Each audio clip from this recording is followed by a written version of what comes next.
বিসমিল্লাহ সালাতু ওয়াসসালামু আলা রাসূলিল্লাহ সাল্লাল্লাহু আলাইহি ওয়াসাল্লাম।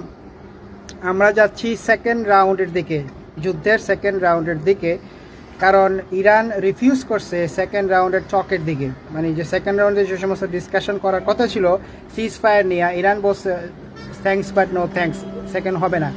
এখন ট্রাম্প তার যে ব্লকেট দিছে পার্সিয়ান গালফের উপরে, ওই ব্লকেট সে উঠে নিতে আপাতত রাজি না। কেন? কারণ সে বলতেছে এই ব্লকেট দিয়ে আমি ইরানকে বাধ্য করব আমার সাথে নেগোশিয়েট করার জন্য।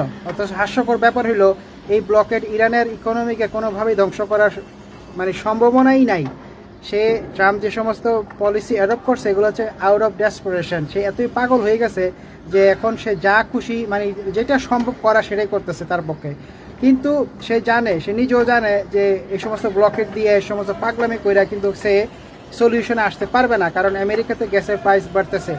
এখন কথা হচ্ছে এই যে ব্লকেটটা দিছে পার্সিয়ান গালফে আমেরিকা, ডোনাল্ড ট্রাম্প, ইরান কিন্তু প্রতিটা শিপকে চাইনিজ স্পাই স্যাটেলাইট দিয়ে ট্র্যাক করতেছে। তার মানে হচ্ছে কোনো ট্যাঙ্কার, কোনো কমার্শিয়াল ভেসেল তারা এই স্টেট অফ হরমুজের দিকে আসতেও পারবে না কিংবা পার্সিয়ান গালফের দিকে যাইতেও পারবে না, এক্সেপ্ট দ্যাট ইরান এ সমস্ত অয়েল ট্যাঙ্কারগুলোকে ট্র্যাক করবে এবং এদেরকে ধ্বংস করবে। গতকালকে দুইটা ইন্ডিয়ান আপনার অয়েল ট্যাঙ্কারকে ইরান আক্রমণ করছে। মোদি পাগল হয়ে গেছে, ইন্ডিয়ার মোদি।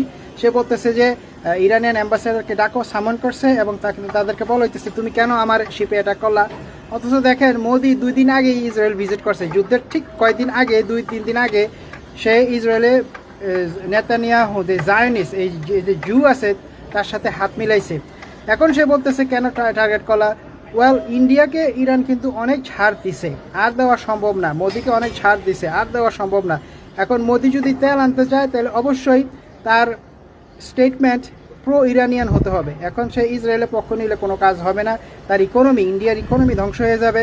ডোনাল্ড ট্রাম্প অন্যদিকে পাগলের মতো অবস্থা, সে কি করবে সে নিজেও বুঝতেছে না। ইরান যে মিনিস্টার আছে আব্বাস আরাকচি এবং তাদের যে পার্লামেন্টের যে স্পিকার আছে মোহাম্মদ গালিবাফ, তারা বলতেছে যে ট্রাম্প যে সমস্ত কথা লেখে, আপনার টুইটারে বলেন, তার যে সোশ্যাল ট্রুথে আছে, সব কিছু মিথ্যা, দেয়ার অল লাইজ।